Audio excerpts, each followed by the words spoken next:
자, 그러면 우선적으로 좀 한번 살펴봐 봅시다.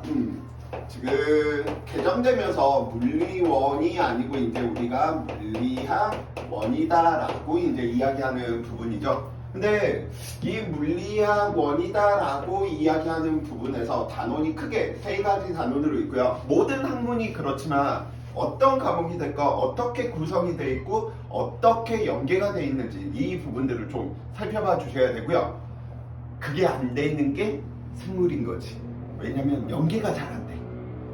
수학으로 치면 갑자기 확통 배우고 있다가 미적으로 넘어가는 케이스하고 똑같은 거야. 두 개 연계 없는. 하지만 물리는 모든 게 다 연계가 됩니다. 원하고 투도 연계되고요. 원 내용 안에서도 연계되고요. 통합과학하고도 연계되고요. 중등과학하고도 연계되고요. 초등과학하고도 연계가 된답니다. 그럼 첫 번째 구성되고 있는 녀석들을 살펴보다 보니까 첫 번째 친구들이 제일 좋아하는 단원이자 싫어하는 단원이죠. 왜냐면 물리 공부해야지 라고 보자마자 속력, 속도, 우와 재밌다, 가속도, 등가속도 많이 공부했네. 책 엎어두고 나서 다시 공부해야지. 속력, 속도, 재밌다, 가속도, 등가속도, 힙, 운동의 법칙 다시 덮어. 그래서 항상 보는 게 속력, 속도만 보다 보니까 많이 본 느낌인데 문제가 안 풀리는 단어 일인 거지. 그래서 1단원 이름 이야기 하다 보면 우리가 뭐야? 역학과 에너지라고 이야기하는 녀석이고요. 2단원 살펴보니까 2단원 내용에서 우리가 누구? 물질과 전자기장,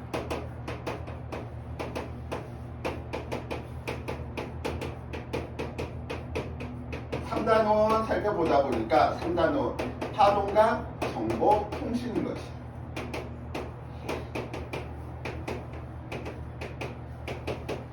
딱 봐도 느낌이 오시는 게 2단원하고 3단원은 물질, 우리가 이용하고 있는 현상들에 대해서 공부하자 이렇게 구성이 되어 있기 때문에 예를 들어 전자기장으로 이야기되는 전자기파를 이용하는 대표적인 핸드폰, 우리가 뭐 핸드폰의 원리에 대해서 알 필요는 없잖아.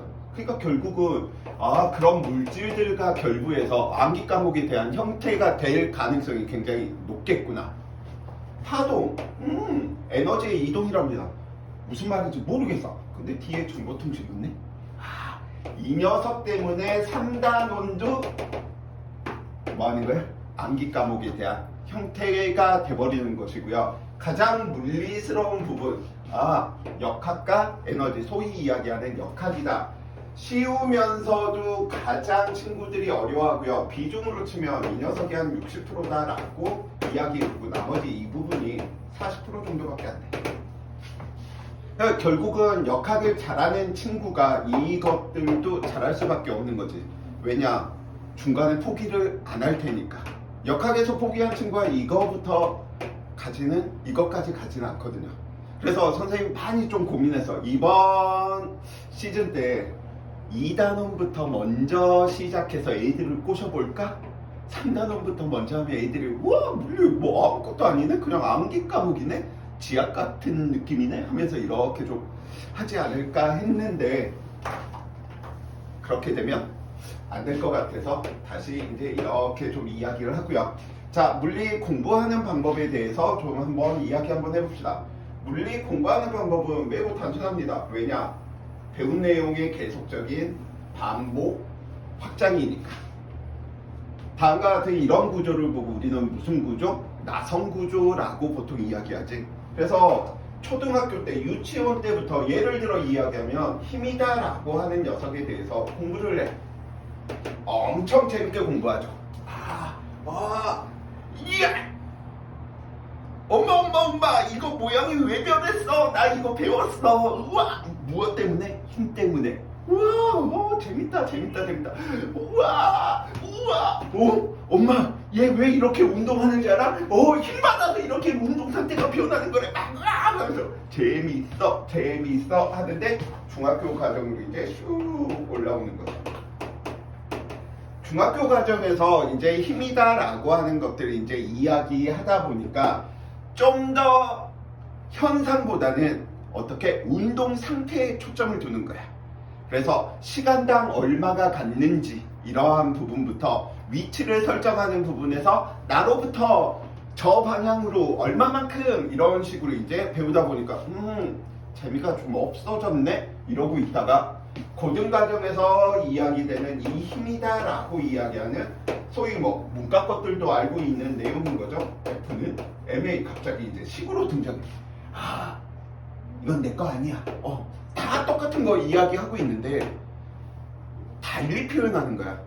초등학교 때 이야기하면 이것도 사랑의 속삭임하고 똑같은 거지. 재겸이가 여자친구한테 배움이 짧아가지고 표현할 수 있는 방법이 뽀뽀하자 이런 거야. 근데 좀 문학작품을 읽고 철학들을 읽으면서 갈수록 이게 진화되는 거지. 이렇게 할 때 나의 마음을 그대에게 보이고 싶소 막 하면서 이제 막 시조를 읊조리면서 우와 막 거창하게 사랑 고백들을 하게 되는 거지. 그 최종적인 단계가 뭐야? 이제 말보다는 하나로 끝내버려. 오빠가 다이아 줄게 이런 식으로.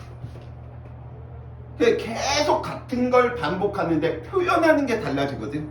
표현하는 게 달라지다 보니까 친구들이 거기에서 나 싫어 거부하거나 아니면 같은 내용이 반복되다 보니까 나 개념 알아. 저건 무슨 말인지 알아. 근데 문제가 안 풀려. 왜? 노력을 안 했으니까. 그럼 그 표현에 맞춰서 계속 노력을 해 주셔야 되는 거죠. 지금 아까 뭐 재경이가 이야기한 대로 선생님 저 물리 택한 이유가 대학교 가서 좀 도움 더 받으려고요. 대학교 가게 되면 또 힘을 배우죠. 일반 물리에서. 그럼 여러 가지 표현으로 배우는 거야. 이 녀석을 미분형으로 배우거나 아니면 운동 상태 변화로 배우거나 하나만 더 머리 아프게 해드릴까요? 2차 미분 방정식에 대한 형태로 배우거나 저게 뭐예요? 거리를 시간에 대해서 두 번 다 똑같은 거예요. 근데 표현하는 게 깊이가 범위가 좀 더 고급진다 라고 이야기를 해주시면 돼요. 그래서 수학이 나왔다? 거부할 필요가 없어. 그냥 이걸 유도하는 건 수학에서 할 일이지 물리에서 할 일이 아니거든. 물리에서 할 일은 수학적인 언어를 바탕으로 뭐 하는 거야? 현상을 설명만 하면 되는 거지. 이 식들이 어떻게 이렇게 표현되는지 그건 수학 따위에서 해야겠죠. 오케이? 그래서 겁먹지 말아달라. 같은 게 반복되다 보니까 어느 순간 트이게 돼 있다. 자, 그래서 저 내용들을 살펴보는데 선생님이 가장 좀 중요시 여기는 게 무엇이냐면 항상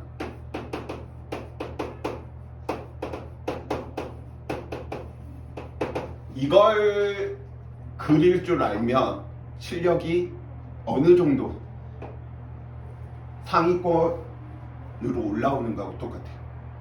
여기 안에서 어떤 내용들이 마인드맵으로 쫙쫙쫙 갈지 그 부분들.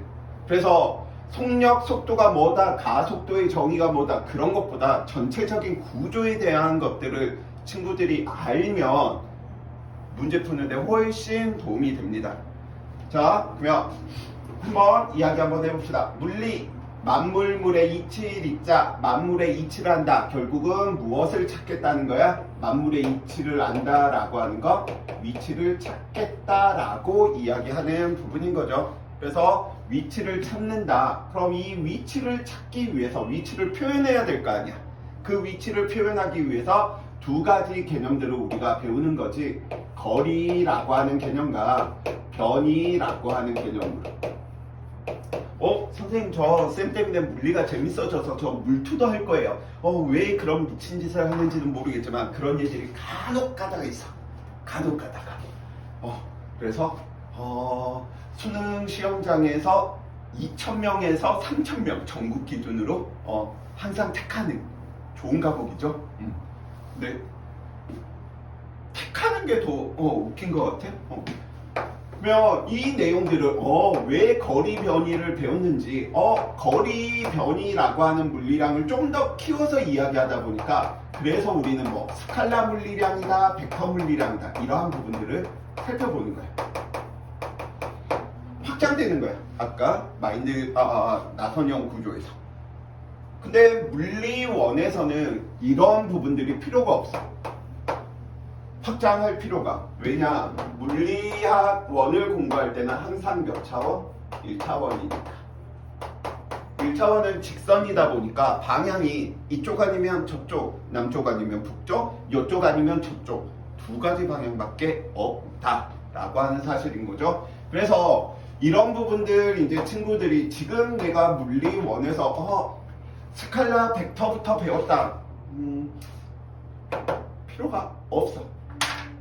자, 그러면 이제 학교들마다 조금씩 다르긴 하겠지만 예를 들어 이제 이러한 부분은 좀 친구들이 알아두셨으면 좋을 것 같아요. 허접한 수학 따위. 왜냐면 수학 잘해가지고 뭘 하겠다는 건데. 그치? 수학은 개사기 학문이라고 선생님이 항상 이야기하잖아요. 수학에서는 마이너스 3하고 플러스 2 중에 누가 더 크지?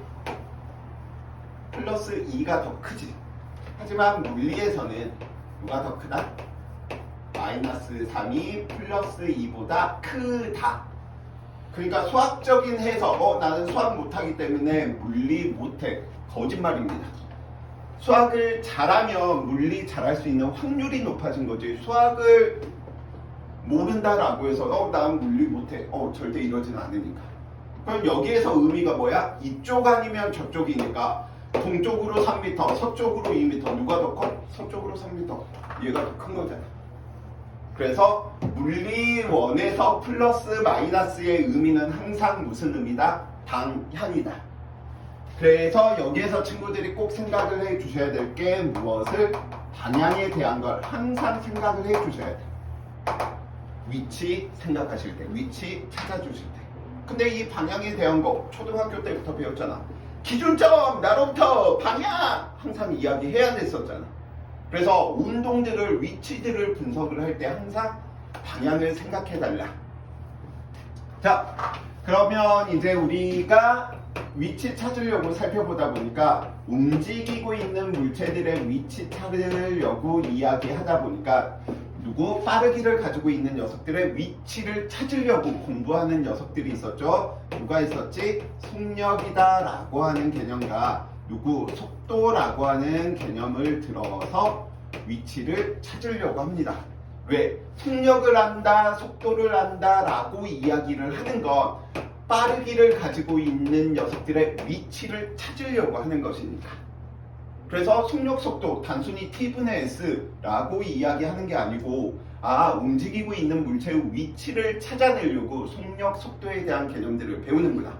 근데 내신에서는 저 속력, 속도에 대한 개념들이 확장돼서 나오면 어디까지 나온다? 상대 속도에 대한 개념들까지 이야기를 좀 해주셔야 되고요. 요즘 수능 트렌드에서, 수능이나 평가원 문제 트렌드에서는 항상 무슨 개념까지? 평균 속력 속도까지. 평균 값들을 항상 이용해서 문제를 좀 쉽게 문제를 푸는 것들이 많아지다 보니까 이게 요즘 트렌드예요. 자, 그럼 빠르기를 가지고 있는 녀석들의 위치 찾았어. 됐어. 그러면 이번에는 빠르기 변화를 가지고 있는 녀석들의 위치 찾아내는 부분이랍니다. 그럼 빠르기 변화를 가지고 있는 녀석들의 위치를 찾아내기 위해서 우리가 공부하는 게 가속도라고 하는 개념이죠. 그래서 가속도를 안다라고 하는 건 빠르기 변화를 가지고 있는 녀석들의 속력, 속도를 알 수 있다는 소리고, 속력, 속도 알았으면 결국 위치를 알 수 있다는 소린 거지. 근데 이 가속도 운동 중에서도 우리가 좀 두 가지로, 하나는 주된 개념으로 이야기해야 될 부분이 무슨 개념? 가속도가 일정한 등가속도 운동과 등가속도 운동이 아닌 가속도 운동의 케이스. 근데 얘는 물2에서 주로 다루지 물리1에서 다루는 내용은 아닙니다. 근데 문제 큰 틀에서 보면 운동의 분류에서 나올 수 있기 때문에 뭐 대표적인 케이스 뭐 몇 개만 우리가 살펴보고 가면 되는 거지. 등속, 원운동, 그 다음에 용수철에 매달린 물체의 운동, 영어로 심플하모니 모션, 한글말로 이야기하면 심플하다, 단순하다는 뜻인 거지. 그래서 단진동 이런 케이스들이 가속도 운동이구나 외워서 문제 푸는 것들이야. 여기에 대한 근본적인 원리는 2에서 주로 다루게 될 테고요. 오케이. 자, 빠르기 변화를 가지고 있는 녀석들의 위치까지 찾아내다 보니까 모든 것들을 다 설명했다라고 생각할 수도 있겠지만 사람의 호기심은 끝이 없다 보니까 궁금한 거야. 그러면 도대체 저 빠르기 변화는 왜 생기지? 왜?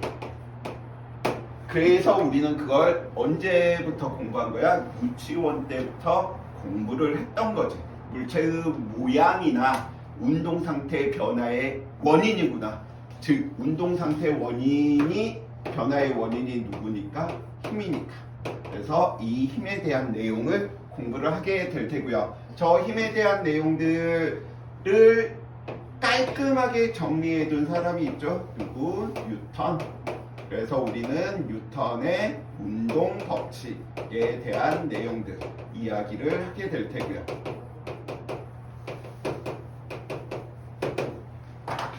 자, 힘을 공부했다. 빠르기 변화를 알 수 있고 빠르기 변화를 가지고 있는 녀석들의 위치를 찾아낼 수 있다. 근데 여기에서 여기까지는 다 방향을 고려해야 되다 보니까 머리가 열나 아픈 거예요. 그래서 방향을 고려하지 않고 어떻게 다이렉트로 찾아낼 수 있지 물체의 위치를 또 막 고민을 하다 보니까 찾았어. 인간 대단한 것 같아. 그래서 무슨 개념? 일, 에너지라고 하는 개념을 만들어냅니다. 그래서 과학에서 이야기하는 일과 우리가 일상적으로 사용하는 일이 다른 까닭은 과학에서 정의되는 일은 에너지에 대응시켜서 물체의 위치를 설명하고자 만든 것이기 때문에 우리가 일상생활에서 나 일 열심히 하고 있는 것 같아. 근데 과학에서는 한 일이 없다라고 이야기를 하게 된답니다.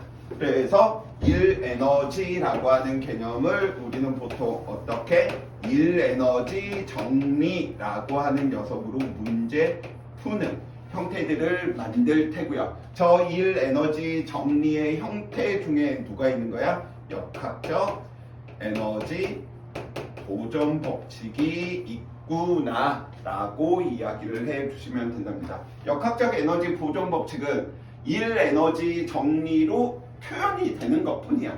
물론 에너지 보존 법칙도 일 에너지 정리로 표현될 테니까. 그래서 알짜힘이 한 일, 중력, 보존력이 한 일, 비보존력이 한 일 이런 식으로 나누어서 우리가 배우게 되는 내용인 것이고요.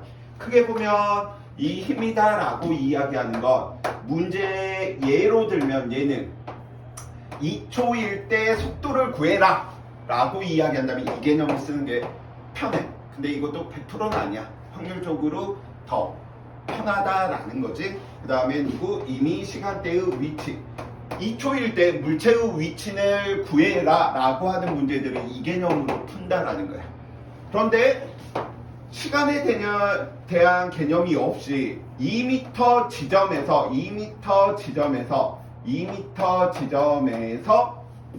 속도를 구해라. 그러면 시간에 대한 개념이 없네? 뭘 쓰라는 거야? 일 에너지 정리를 써달라라고 이야기를 하는 것이고요. 어떻게 보면 문제 푸는데 제일 쉬워 보이지만 이게 가장 상위 개념이야. 고등 개념이야. 가장 어려운 개념이고요. 20세기 초반까지만 하더라도 에너지인지 힘인지 잘난 과학자들도 굉장히 많이 헷갈려한 부분이랍니다. 그러면 너네가 그 위대한 과학자들이 아닌데 헷갈리는 건 당연할 수밖에 없어. 이게 에너지야 힘이야 뭘 이야기하라는 거야. 자, 이렇게 쭉 살펴보다 보니까 수학하고 또 다른 부분이 있지. 수학은 공리에서 출발하다 보니까 얘들은 예외가 없어. 증명할 수 없는 참인 명제에서부터 논리를 이끌어내다 보니까 예외가 있어서도 안 되고 있지도 않아. 그런데 과학 같은 경우, 물리 같은 경우에서는 공리에서 시작하는 것보다는, 공리에서 시작하면 우리는 보통 뭐라고 이야기하냐면 이론, 이런 표현들을 써. 상대성 이론. 증명할 수 없지만 참인 명제에서부터 이끌어냈는데 때마침 현상이 설명이 되는 거야. 오, 맞구나. 이렇게 되는 거야.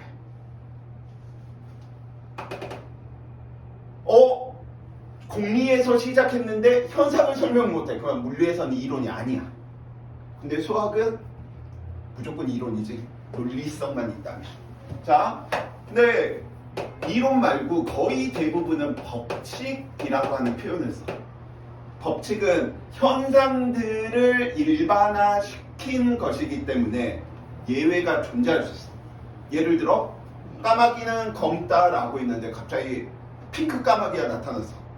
그럼 까마귀는 검지만 핑크 까마귀도 있다, 이런 식으로 뭐 하는 거야? 업데이트 되는 거야. 요즘 친구들 말로 이야기를 하면 버전업인 거지. 게임으로 하면 뭐 버전 1, 버전 1.5, 버전 1.8 이런 식으로. 그래서 법칙들로 돼 있다 보니까 얘는 버전 시리즈들이 조금씩 달라져. 자, 그렇게 좀 생각을 해 주시면 좋을 것 같고요. 자, 힘에서 에너지로 다이렉트로 넘어갔다라고 생각하기보다는 중간 단계를 생각하던 녀석이 있었어. 힘에서 에너지로 그냥 갑자기 넘어간 게 아니고 운동의 법칙을 변형시켜서 제2법칙, 가속도의 법칙을 변형해서 생각하다 보니까 충돌에 대한 개념들을 설명할 수 있도록 특화시켜서 만든 거야. 그래서 이 충돌 과정들을 설명을 이야기할 때 우리는 운동량 보전의 법칙. 통합과학에서 있는 이유가 이 까닭이야. 왜냐면 얘 사이에 중간 개념이거든. 얘가 버전 1이라면 얘는 버전 1.2고 얘는 버전 2야. 뭐 이런 식으로. 그래서 이렇게 좀 생각을 해 주시면 좋을 것 같습니다. 자, 그럼 여기에서 원래는 교육과정이 바뀌기 전에는 이게 주된 내용이었었거든. 근데 이 뒤에 굳이 역학 말고 이 뒤에 굳이 에너지를 붙인 까닭은 우리 주변에 있는 에너지 때문에 일어나는 일들까지 설명하고 싶은 거야. 그래서 이 에너지의 개념을 확장시켜서 설명하는 녀석이 있지. 무슨 에너지? 에너지가 전환될 때는 항상 누가 나오더라? 열. 열은 네 글자의 줄임말이죠. 열 에너지를 줄여서 우리는 열이다라고 이야기했고요. 19세기 이전에는 이 열이 에너지인지 모르다 보니까 열량이라고 하는 다른 단위를 썼던 것뿐이야. 근데 줄이라고 하는 사람이 실험을 통해서 열도 에너지의 일종이구나 라고 하는 걸 알게 되면서 열 에너지라고 하는 개념이 이제 확장이 된 거죠. 자, 그럼 여기까지 이제 이야기하고 나서 저 열에 대한 내용들을 우리는 일반화해서 설명했다. 그럼 누가 되는 거지? 법칙이 되는 거지. 그래서 열역학 법칙에 관련된 내용들을 우리가 공부를 하게 된다. 자, 지금 여기까지 이렇게 쭈쭈쭉 이제 가고, 그래? 웬만한 거 다 설명을 했네? 근데 트렌드가, 이 전체 트렌드가 변한 거야. 선생님, 그게 무슨 말이에요? 너네도 우리가 옷 같은 것만 보더라도 아니면 핸드폰만 보더라도 핸드폰 유행하는 시리즈가 다 달라버리지. 지금 너네가 막 이런 검은색 옷 좋아했었지만 예전에는 이런 검은색 옷들 좋아하지 않았어? 나 같은 경우는 막 핑크색 입고 다니고 막 이런 거 좋아하니까. 그 다음에 너무 개성 없잖아. 나는 곱비리예요 좀 보이는 듯한 이 검은색 계열, 남자건 여자건 학교 끝날 때 보면 갑자기 검은색 개떼들이 갑자기 우와 하면서 다 패딩을 뒤집어 쓰고 검은색 우와 무섭긴 하더라고. 저 근처에 가면 안 되겠다. 막 맞을 것 같은 그런 느낌. 그래서 항상 변하다 보니까 위치 찾는 거 나 이거 마음에 안 들어. 나는 다른 걸로 설명할 거야 라고 하는 패러다임의 변화까지 좀 살펴보자 라고 해서 우리가 배우는 녀석이 있죠. 누구? 개또라이. 상또라이인 녀석이 있지. 누구야? 일석. 누구지? 아인. 하나의 슈타인 돌. 독어로 아인슈타인은 한글로 하나의 돌이니까 누가 되겠어? 일석이겠죠. 그래서 뉴턴한테 바로 대드는 거야. 뉴턴한테 저 대드는 거 이렇게 좀 살펴보면 어떻게 대드는 거야? 너 봤어? 나 그렇게 생각하네. 지구가 물체를 당겨서가 아니고 휘어진 공간을 따라서 그냥 이동하는 거야. 연애로 설명하면 이렇게 되는 거지. 윤영이가 나한테 온 이유는 선생님의 강력한 사랑의 힘 때문에 제가 여기까지 이끌려서 왔어요. 이렇게 설명할 수도 있지만 그냥 저는 왔는데요. 왜? 나한테 올 수밖에 없게 그렇게 공간이 휘어져 있는 공간을 따라서 그냥 온 거예요. 이게 다르게 보는 거지.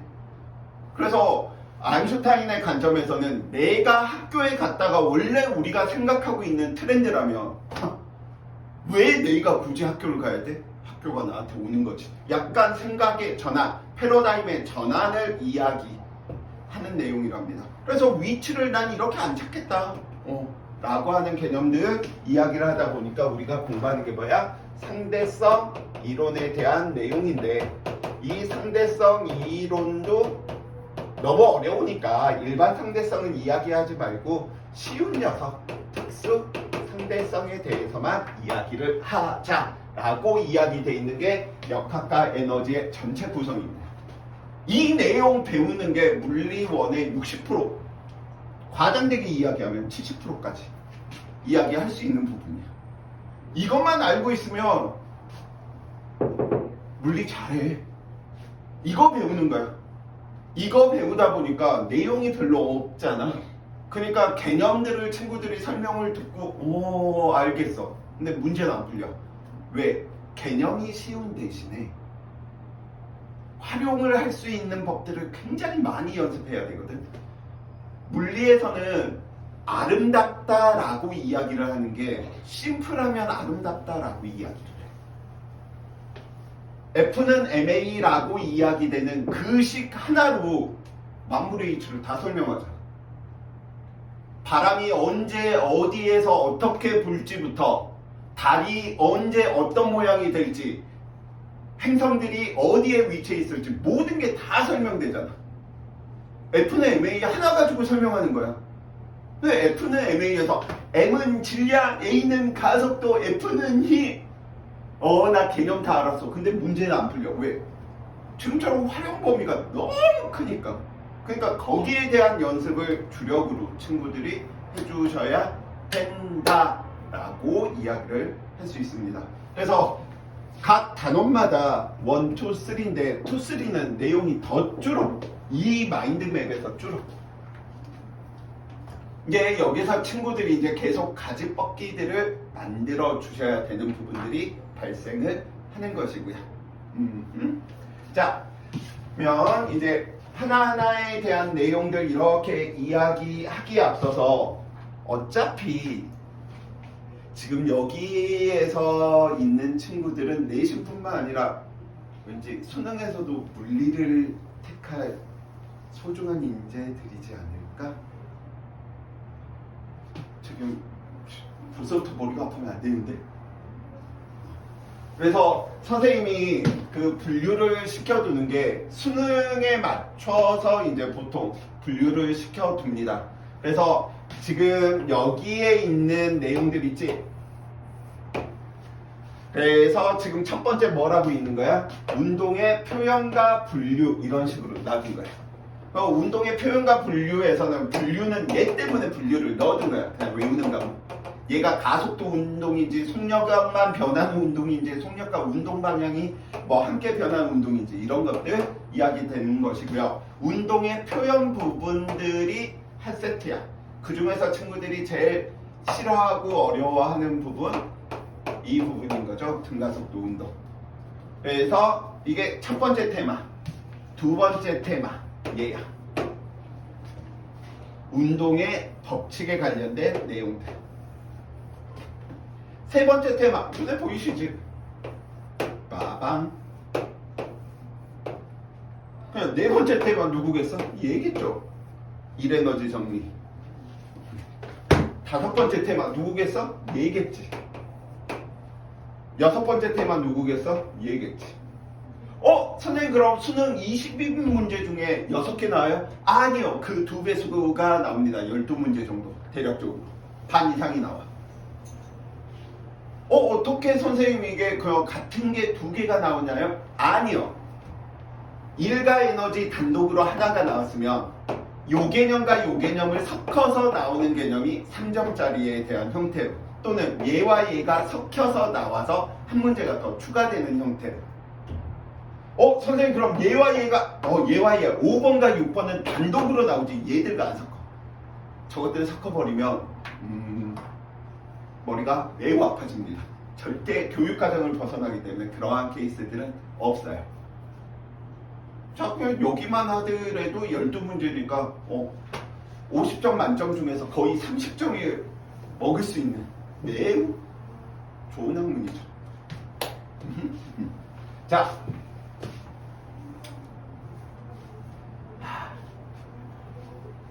럴수가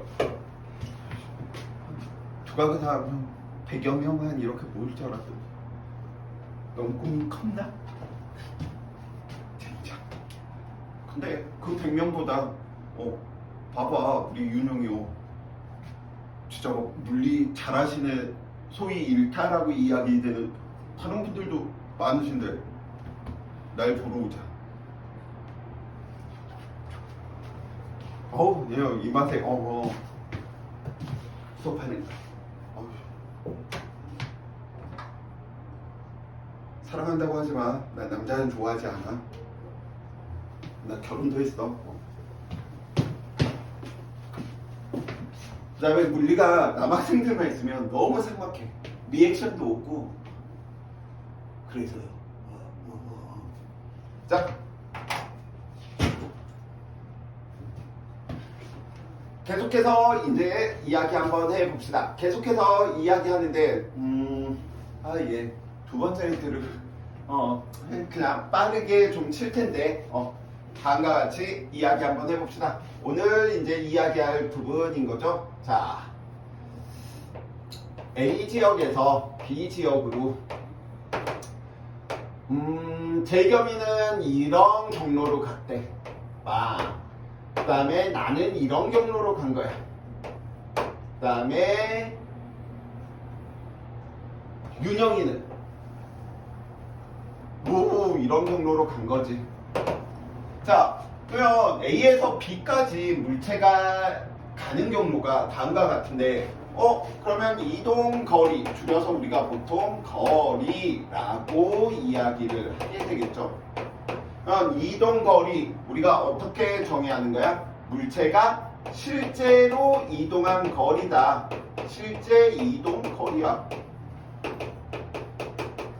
그럼 이런 게 문제에 나오겠니? 이동 거리가 무엇인지 쓰시오. 물체가 실제 이동한 경로입니다. 개나 소나 다 맞겠죠. 자, 그럼 이동 거리가 가장 큰 녀석은 누구야? 3이 제일 많았겠네. 그 다음에 누가? 1이 많았겠네. 그 다음에 누가? 2가. 다음과 같이 실제 이동 거리의 차이들이 있네. 근데 이런 문제를 낸다라고 한다면 초등학교 1학년 선생님 딸도 풀겠다. 참고로 선생님 딸, 내가 막 이렇게 애들 수업 준비 이렇게 좀 하고 있으면 관심이 너무 많은 거야. 언니 오빠들은 도대체 뭘 배우는지. 그러면 이제 지식적인 것보다는 선생님은 어떻게 좀 재밌게 할까만 이렇게 구성하는 거잖아. 그래서 아 이때 이런 유머 써야지 막 이렇게 하고 있으면 이제 그런 것만 눈에 보이나 봐. 그래서 우와 언니 오빠들은 진짜 재밌겠다 막. 죄송합니다. 두 번째, 변한 위치의 줄임말 변위. 변위는 출발점에서 도착점까지 무슨 거리래? 직선거리래.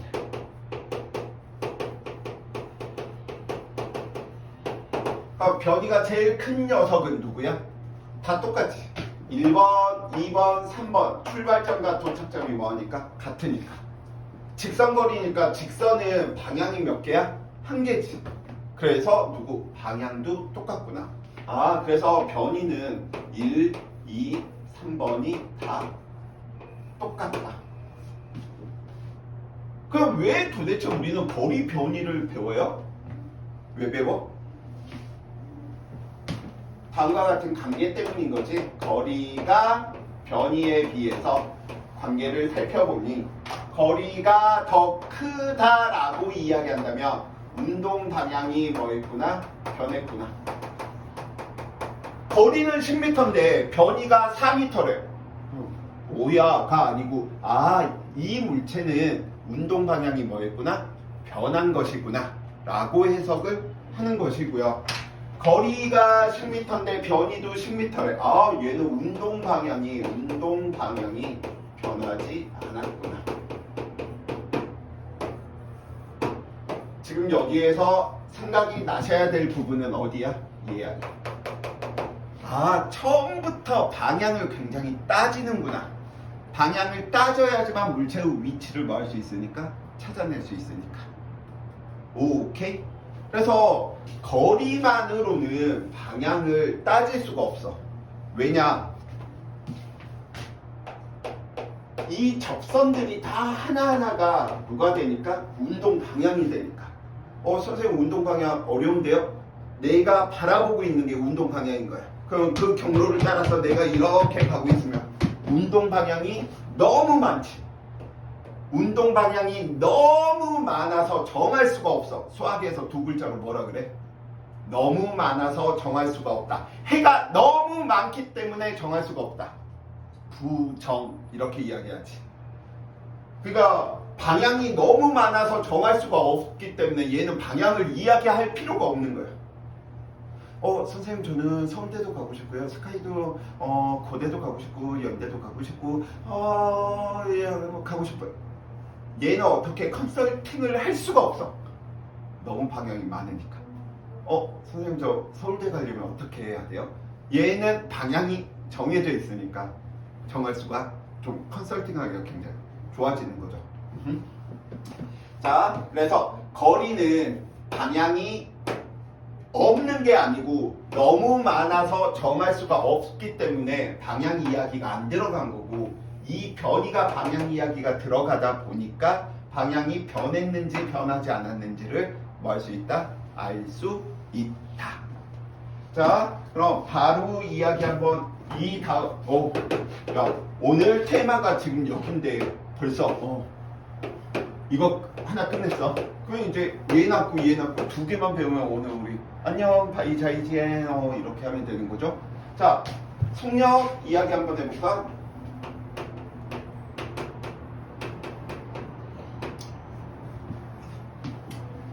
자, 새로운 물리량들이 이렇게 나와져 있으면 항상 우리는 새로운 물리량들을 약속 정의한다라고 이야기하죠. 그럼 정의. 그래서 초등학교 때부터 저 속력에 대한 건 나오지. 그리고 시간, 동안에 또는 시간에 대한 이동한 거리라고. 정의로 이야기하면 말이 길잖아. 그래서 물리에서는 심플하게 하고 싶은 거야. 아름답게 하고 싶은 거야. 가장 간단하게 많은 걸 표현하고 싶은 거지. 그래서 진짜 잘난 사람들은 나 우리 집에 금송아지도 있고 나 무슨 차 타고 다니고 나 무슨 집에 살고 막 주절주절이 막 이야기하는 것보다 아무 말 없이 그냥 심플하게 예를 들어 주변에 있는 거지 나한테 너무 불쌍해서 기부를 100억을 딱 해주면 아름답게 보이는 거지. 그래서 쌤은 잘난 척하는 사람들이 정말 좀 그 부분들은 나이 먹으면서도 더 싫어지더라고. 잘난 척 안 해도 진짜 잘난 사람들은 그게 드러나거든. 진짜 뭐 요즘 돈으로 이야기하면 진짜 부자들을 보면 뭐라고 해야 되나 격식을 안 차리더라고. 그래서 그걸 선생님이 따라하려고 백화점에 추리닝 입고 슬리퍼 신고 다녔더니 사람들이 다 날 이상하게 쳐다보면서 거지 보는 듯이. 근데 나는 그게 더 웃긴 것 같아. 백화점 갔는데 꼭 차려입고 뭐 무슨 백화점 내가 물건 사러 갔는데 왜 내가 그렇게 하고 가요? 그래서 한번 해보고 싶어. 근데 사람인지라 그렇게 잘 안 되더라고. 한 가회 하루만 다닐 때 선생님 어떤 경우도 있었냐면 선생님 차가 안 좋으니까 고급 아파트에 못 들어가고 빠꾸 맞은 적도 있어. 뺑 맞은 적도 있어. 여기 잡상에 오시면 안 돼요 하면서. 그래서 그때부터 차에 대한 열망이 차는 무조건 좋은 걸 탔다. 그래서 좋은 걸 살려고 결심한 순간 아새끼 한 마리가 태어나더라고. 와이프가 미쳤어 저게 그거다.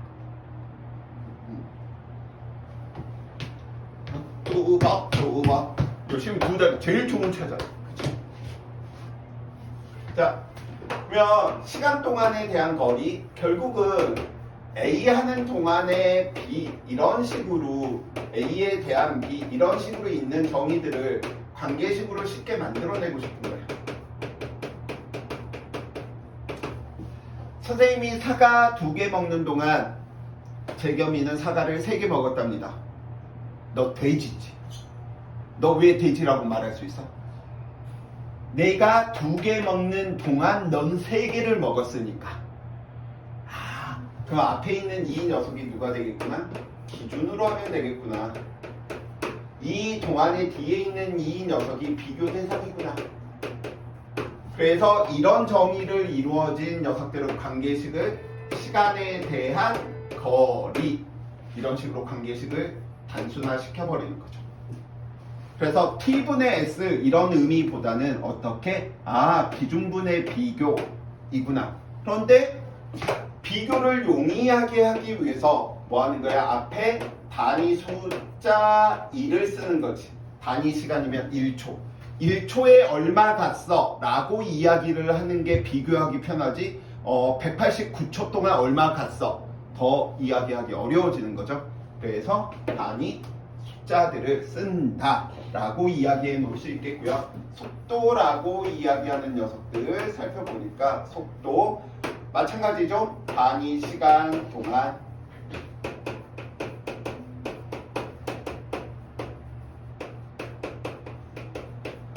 변한 위치, 위 출발점에서 도착점까지 직선 거리.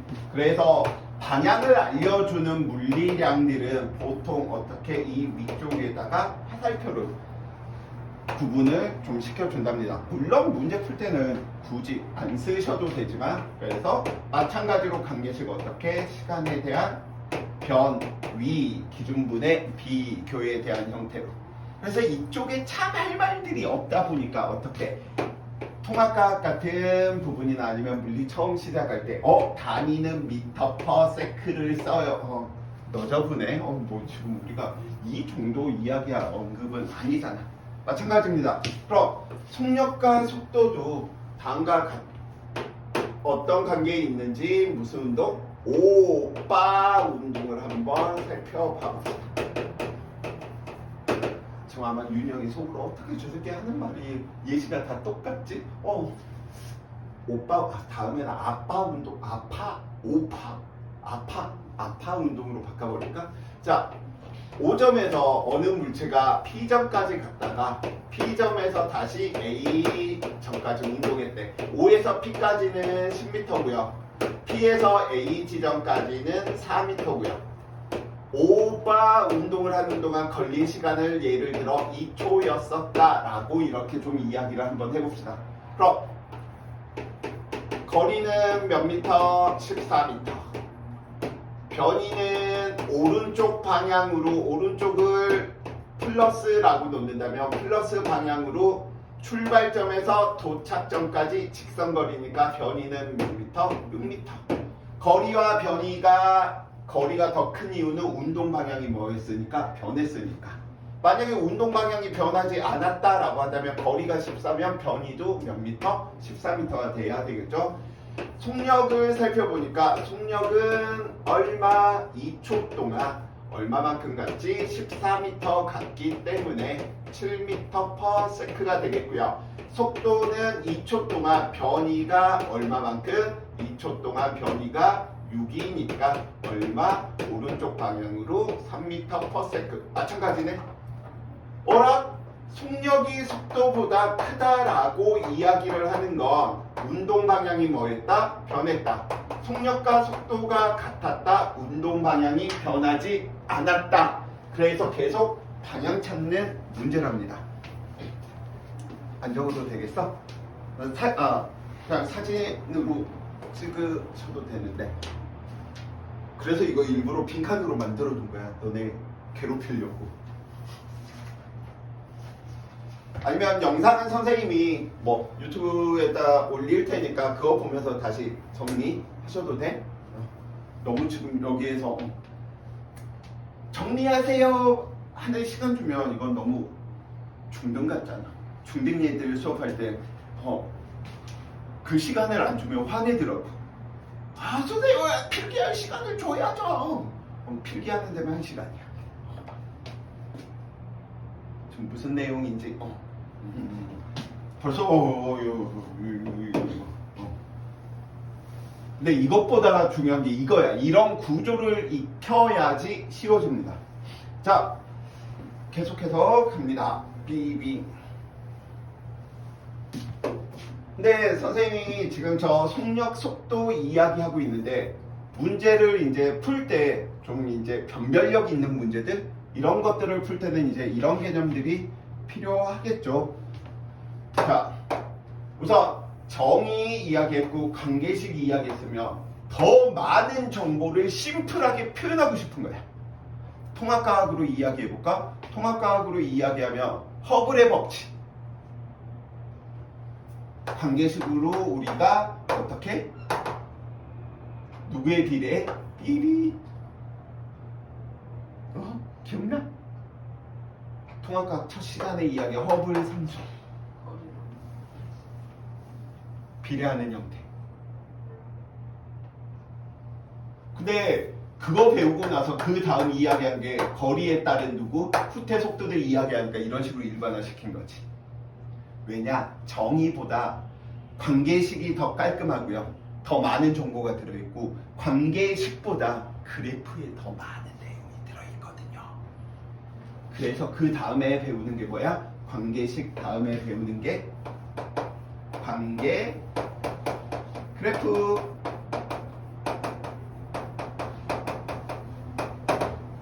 그래서 관계 그래프에 대한 내용들 비비비. 첫 번째, 당연히 그래프가 주어진다라고 이야기한다면 X축에 무슨 물리량이 있고 Y축에 무슨 물리량이 있으며 기울기가 무엇을 의미하는지 또는 면적이 무엇을 의미하는지 꼭 살펴봐 주셔야 되는 거지. 그래서 시간 동안 만약에 이동 거리라고 이야기를 한번 해봅시다. 시간 동안에 이동한 거리가 예를 들어 이렇게 나타났대. 그럼 여기에서 우리가 가져주셔야 될 거, 거리가 얼마가 됐는지를 먼저 보는 게 아니고요. 누구부터 보는 거야? 운동 방향을 먼저 보는 거야. 그래서 운동 방향을 보려고 살펴보다 보니까 가장 단순한 관계 그래프부터 우리가 보는 거죠. 누구? 예를 들어 이렇게 시간에 따라서 얘도 시간으로 이렇게 한글로 적어둘까? 자, 뭐지? y는 ax 형태의 1차 그래프네. x축에 누가 있어? 시간. y축에 누가 있지? 거리가. 그래서 우리는 관계식을 변형해서 살펴보니까 기울기가 무엇을 의미하는구나. 기울기가 속력, 속도를 의미하겠구나.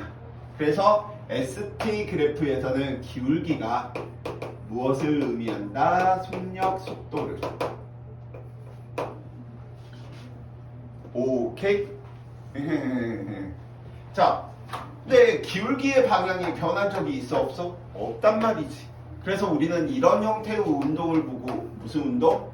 6글자로 이야기하면 등속 직선 운동.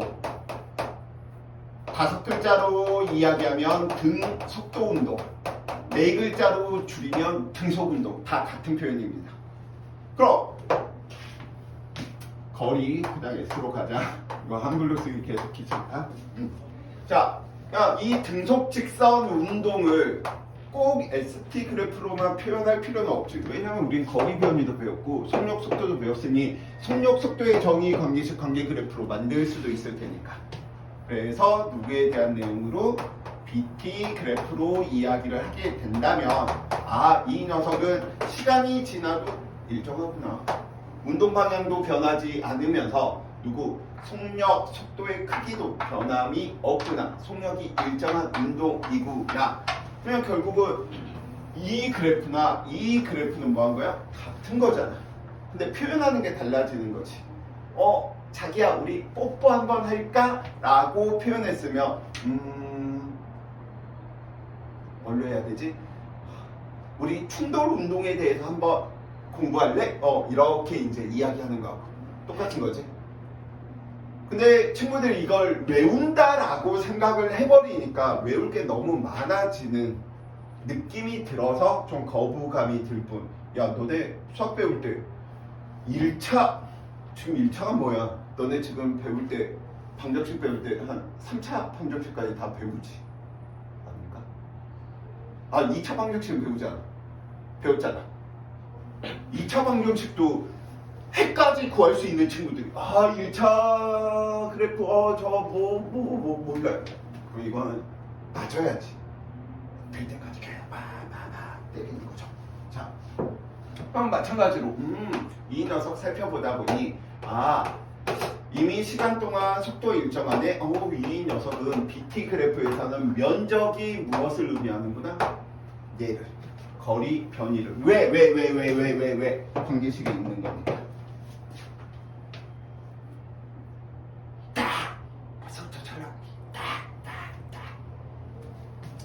자, 그러면 이제 확장팩으로 갑시다. 거리 시간 그래프가 ST 그래프가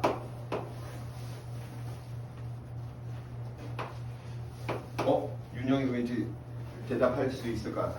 윤영,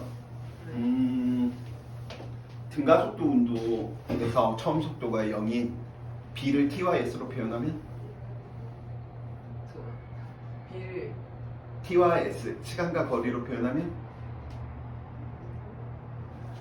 그 이후로 물리 공부를 안 했구나. 괜찮아. 걱정 안 해도 되겠는데 선생님한테 지금 역학 같은 수업을 지금 2번째 지금 듣고 있는 거거든. 근데 대답을 못 하잖아. 다 똑같아. 사람은 망각의 동물이거든. 그다음에 너네는 아무리 물리 공부를 해봤자 나보다 잘할 수 없어. 왜? 난 물리만 하지만 너네는 물리도 하고 화학도 하고 생물도 하고 지구과학도 하고 수학도 하고 영어도 하고 국어도 하고 한국사도 하고 뭐도 하고 다 해야 되잖아. 그러니까 물리만 하는 나를 이길 수는 없습니다. 그래서 저 새끼는 쉽게 하는데 왜 나는 안 되는 거야? 당연한 거야. 10시간을 난 물리를 한다면 10시간은 너네는 전과목을 다 투자해야 되는 죄인 학생이니까. 자, 다음과 같이 예를 들어 ST 그래프가 이렇게 거리 시간 그래프가 있었다라고 이야기를 한번 해봅시다. 그러면 우리는 무엇을 첫 번째로 살펴봐야 되냐면 기울기를 살펴보는 거예요. 왜냐하면 기울기가 속력 또는 속도를 의미하니까. 자, 기울기를 살펴보니까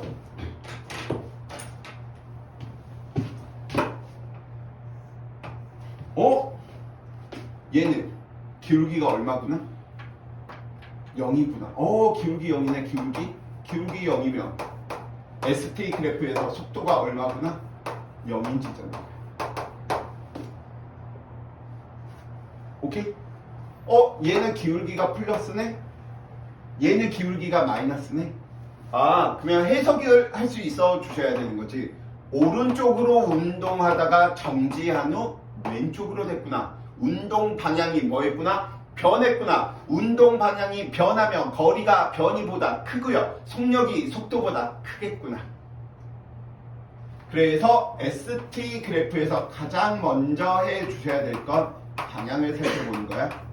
얘는 방향을 살펴보지 않아도 됐었지. 왜? 방향이 변하지 않았으니까. 일정했으니까. 근데 만약에 방향이 변했다라고 한다면 무엇을 살펴본다? ST 그래프에서 기울기의 방향을 먼저 확인한다. 오케이? 예를 들어 얘가 2차라면 얘도 마찬가지입니다. 이 녀석을 우리는 같은 형태를 BT 그래프로 표현하게 되면 이 녀석은 지금 이렇게 표현돼요. 그럼 BT 그래프에서 가장 먼저 해주셔야 될 건 면적이 얘는 플러스 면적이고 얘는 마이너스 면적이네. 그래서 BT 그래프에서는 누구를 살펴본다? 면적의 부호를 살펴본다. 운동 방향이 이 시간대 변했구나. 운동 방향이 요 시간대 변했구나. ST 그래프에서는 속도가 0일 때가 운동 방향이 변할 수 있는 시점이고요. BT 그래프에서는 속도가 0이 될 때가 뭐였구나? 운동 방향이 변할 수 있는 시점이구나. 오케이.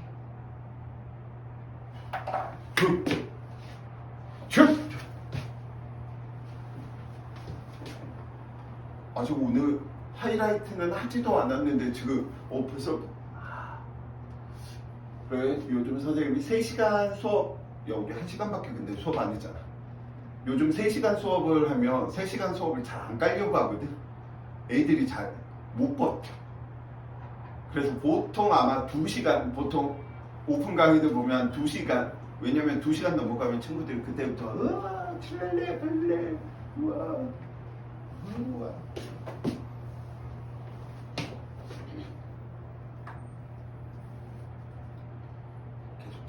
귀를 깨울 거야 너. 윤영이 지금 좀 잘려나갔잖아.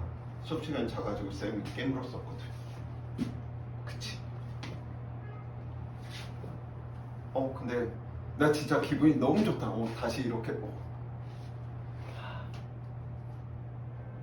부럽지 않아? 뭐 백이범 쌤 이런 분들이 부럽지 않아? 백이범 쌤을 택한 게 아니고 날 보러 온 거잖아. 또 모르지? 아니야?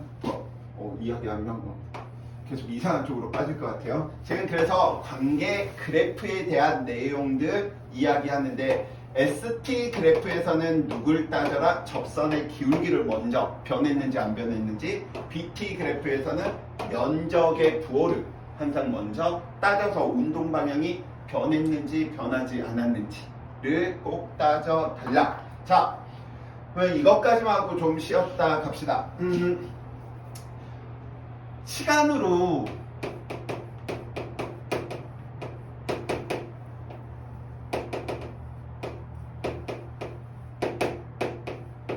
기준으로 하는 모든 수학이 됐건 물리가 됐건 화학이 됐건 모든 것들은 두 가지 값이 만들어집니다.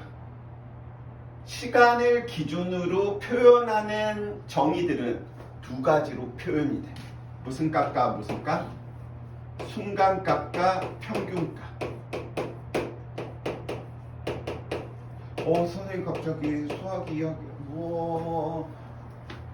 이게 수학 이야기야. 자, 그러니까 순간값은 어떻게 우리가 살펴보면 되냐? 예를 들어 순간 속력, 순간 속도, 오케이? 순간 가속도, 평균 가속도 이런 식으로. 자, 그러면 순간값들 이야기할 때 순간 속력 또는 속도. 자, 어떻게 보면 된다? 관계 그래프에서 ST 그래프에서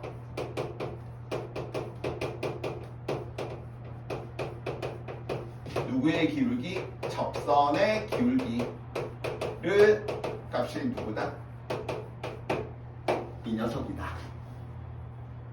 그럼 ST 그래프에서 접선, 직선과 곡선이 한 점에서 만나는 기울기를 우리는 뭐 하면 된다? 살펴보면 된다. 두 번째, 평균 속력들은 ST 그래프에서 누구? 두 점의 기울기다.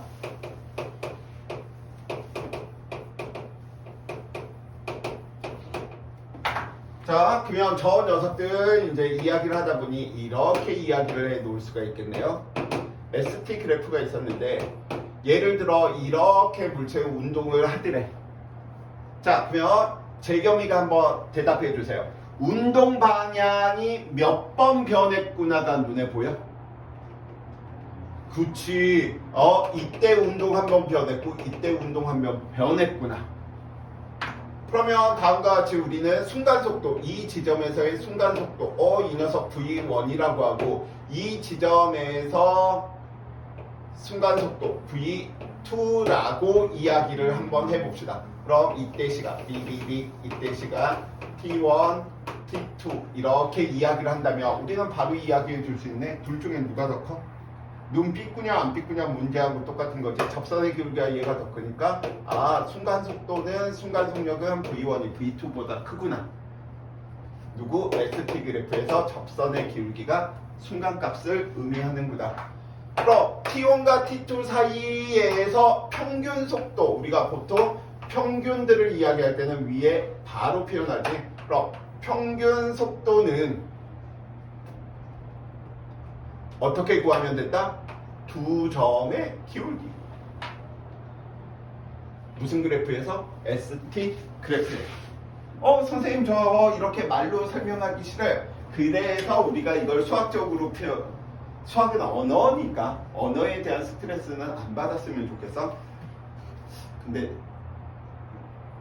난 영어에 대한 스트레스가 진짜 큰 것 같아. 영어를 막 잘하고 싶은데 노력은 안 하면서 수강권만 매일 끊어. 야, 너도 할 수 있어. 그 다음에 뭐 시원스쿨 막 이런 거 매일 구매하거든. 해가 바뀔 때마다. 근데 한두 번 듣고 한 15분 듣고 1년치 사라지는 그런 일들이 벌어지더라고. 그때 너가 저기 별로다고 그랬었는데 나 끊으려고 하니까 엘베 타고 오면 그 뭐지? 회화 뭐 이렇게 영어학원이 있더라고. 그래서 거기 등록할까 했더니 애들이 별로라고 했던 느낌인데. 자, 그러면 딱 표현만 해봅시다. 평균 속도는 어떻게 이야기하면 되는구나.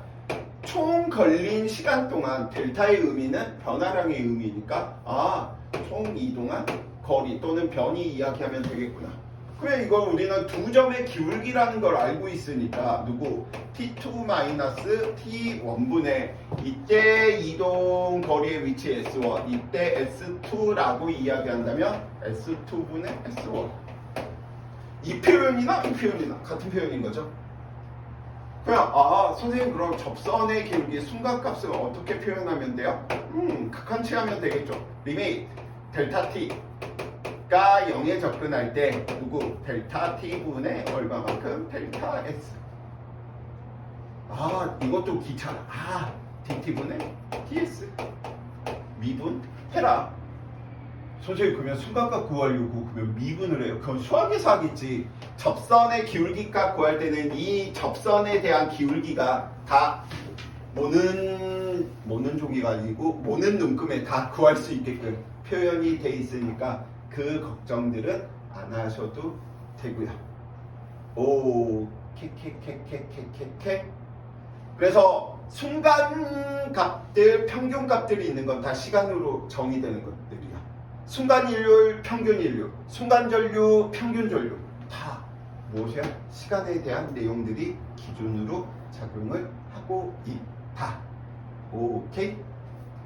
자, 한 5분만 쉬었다가 이제 다음 이야기 썰을 친구들이 이제 머릿속에 좀 넣어두셔야 되겠지. 빠르기를 가지고 있는 녀석들의 위치를 찾아냈으니 누구? 빠르기 변화를 가지고 있는 녀석들을 찾아내셔야겠다. 근데 상대 속도 하나만 하고 넘어갑시다. 왜냐면 요즘 트렌드가 상대 속도가 원래 물리1에서 나왔는데 물리2에서 더 자주 쓰이기는 해. 근데 교육과정상 범위로 보면 상대 속도에 대한 내용이 물리1에서 하는 게 맞습니다. 자, 잠시 쉬었다 가도록 할게요.